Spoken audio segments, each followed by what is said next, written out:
Smart est en pleine transition. Autrefois célèbre pour sa petite Fortwo, elle s'apprête à lancer son SUV #5, le plus grand de son histoire, mais le changement est en marche depuis un certain temps. Le SUV compact #1 est arrivé en 2023, suivi un an plus tard par la Smart #3, un crossover coupé avec peu de rivaux évidents mais beaucoup d'ambition. La Smart #3 occupe une place particulière. Elle adopte une philosophie similaire à celle du Skoda Enyaq coupé ou de la Volvo EC40, mais à une échelle plus petite et plus abordable. Alors, a-t-elle sa place sur le marché toujours croissant des véhicules électriques? La Smart #3 repose sur les mêmes bases que la #1 et, à l'instar de la Ford Capri ou de la Volvo EC40, elle reprend la silhouette carrée d'un SUV et la remplace par une carrosserie élancée inspirée d'un coupé. Il ne s'agit pas seulement d'une nouvelle partie arrière. Si la partie avant galbée et bombée est très similaire à celle de la #1, la #3 est plus large, plus longue mais plus basse que le SUV. Et ça marche vraiment bien. On y retrouve un soupçon du style savonnette de la gamme Mercedes EQ, mais suffisamment de petites touches et de personnalité pour séduire plutôt que rebuter. Si son extérieur est assez différent, l'intérieur de la #3 ressemble beaucoup à celui de la #1.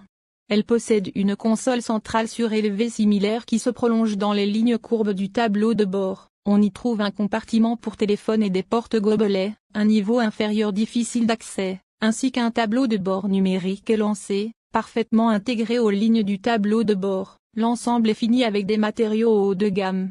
Notre voiture décerberait une finition en plastique argenté plutôt que le blanc brillant de la #1 pour une touche plus sophistiquée, rehaussée par la sellerie cuir marron et noir. Si l'esthétique est difficile à critiquer, la qualité des matériaux utilisés est inégale. Le volant en cuir ferme est discret, mais les portières laissent apparaître un peu trop de plastique.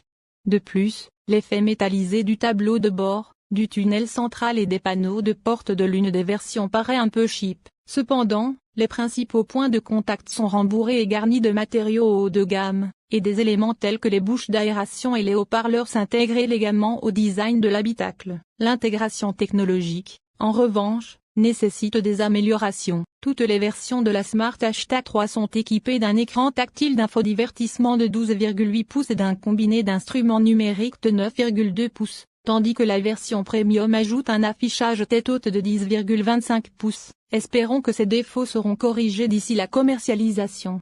Concernant les problèmes de programmation, les systèmes de navigation par satellite des voitures d'essai étaient bloqués en Chine, tout comme l'application météo. Point positif, l'écran tactile était réactif et les graphismes étaient excellents.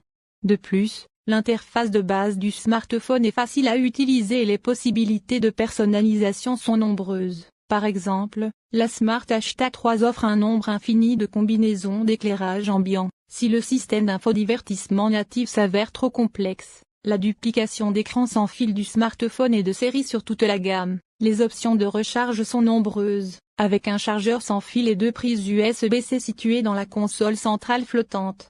Une prise 12 volts est dissimulée en dessous. Smart vante la capacité de rangement de ces nouveaux modèles, et c'est difficile à contester. La Smart #3 dispose de spacieux bacs de rangement dans les portes avant, d'un grand bac sous le tunnel central flottant, d'un profond bac d'accoudoir avec système de refroidissement et de nombreux autres rangements. Avec ses 4,4 mètres de longueur et son empattement de 2,78 mètres, la #3 se situe dans la partie la plus large du segment des compacts, offrant ainsi un espace arrière suffisant pour les adultes de taille moyenne, même si le toit incliné la rend moins spacieuse qu'elle ne le devrait.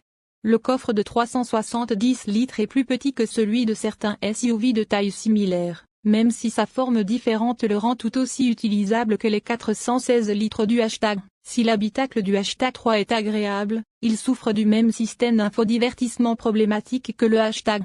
L'écran est grand et réactif, mais en mode natif, il est recouvert d'une multitude d'images inutiles. Il faut naviguer dans plusieurs menus pour tout régler, des rétroviseurs au système ADAS détestable, la mise en miroir sans fil en droit d'où Apple supprime ces images gênantes, mais fait également disparaître complètement les commandes de climatisation. Ces systèmes ADAS sont imprécis et envahissants, et se réactivent à chaque arrêt, obligeant à faire un tour sur l'écran tactile pour les désactiver. NCAP a attribué un score de 90% pour la protection des occupants adultes. de 86% pour la protection des enfants, de 84% pour les usagers vulnérables de la route et de 85% pour les aides à la sécurité. Les équipements de sécurité de série comprennent 7 airbags, surveillance des angles morts, freinage d'urgence autonome, assistance autoroute, assistance aux manœuvres d'évitement, assistance au maintien dans la voie, assistance aux embouteillages, régulateur de vitesse adaptatif avec fonction stop/go, reconnaissance des panneaux de signalisation,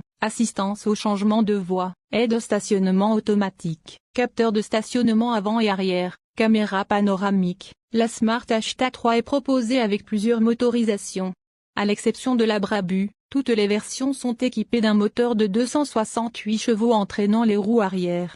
La différence réside dans la batterie. Les modèles Pro d'entrée de gamme sont équipés d'un pack LFP de 49 kWh offrant une autonomie de 325 km, tandis que les modèles Pro Plus et Premium que j'ai testés sont équipés d'un pack NMC de 66 kWh offrant jusqu'à 455 km et une charge de 150 kW. Les 268 chevaux permettent un 0 à 100 km/h en 5,8 secondes, une performance satisfaisante, sans être brutale. La puissance est disponible à tout moment, mais la Smart H3 ne semble pas surpuissante pour son châssis, au contraire, elle est parfaitement adaptée au comportement routier de la voiture. Souvent, ces crossovers électriques ne sont pas à la hauteur en termes de conduite, mais la Smart H3 est étonnamment agréable à conduire. Son châssis souple et agréable se sent parfaitement à l'aise sur les routes sinueuses et vallonnées des bords d'air. La direction est précise et rapide, et le poids est correct. Il est presque superflu de dire que l'assistance électronique manque de retour d'information, c'est le cas de la quasi-totalité des voitures modernes, mais c'est le cas. Ceci dit, en mode sport, la H3 sillonne les routes de campagne avec une maîtrise et une agilité remarquables, même en tirant parti de sa maniabilité. La H3 affiche un bon 3,25 m/kWh en conditions réelles. Malheureusement, l'expérience de conduite est gâchée par le freinage régénératif mal calibré, dont l'intervention et la force sont inégales, malgré 3 réglages prédéfinis. Et ne me parlez pas de la conduite à une seule pédale, elle est déjà suffisamment pénible pour vous faire déraper dans les intersections bien après que tout autre système aurait immobilisé la voiture. Pire encore, sa désactivation provoque l'affichage d'un message de confirmation qui bloque l'écran tactile pendant 10 secondes. Autant dire qu'après avoir essayé les différentes permutations, j'ai réglé la régénération au minimum et me suis réhabitué à freiner. La Smart H3 est proposée à partir de 50 000 $ pour le modèle Pro de base. Ce modèle bénéficie toujours d'une configuration généreuse, avec des phares à LED à allumage automatique, un toit ouvrant panoramique, un néon électrique, des sièges chauffants à réglage électrique, un volant chauffant et un régulateur de vitesse adaptatif. La version Pro Plus ajoute simplement une batterie plus puissante pour 6 000 $ de plus. Au-delà, la version Premium à 57 000 $ bénéficie du contrôle gestuel du hayon, des phares adaptatifs, de l'éclairage d'ambiance intérieure, d'un affichage tête haute, de la climatisation bizone, d'un système audio bi et d'une pompe à chaleur. Elle bénéficie également d'un plus large éventail d'options de personnalisation, offrant ainsi un choix bien plus large de peintures.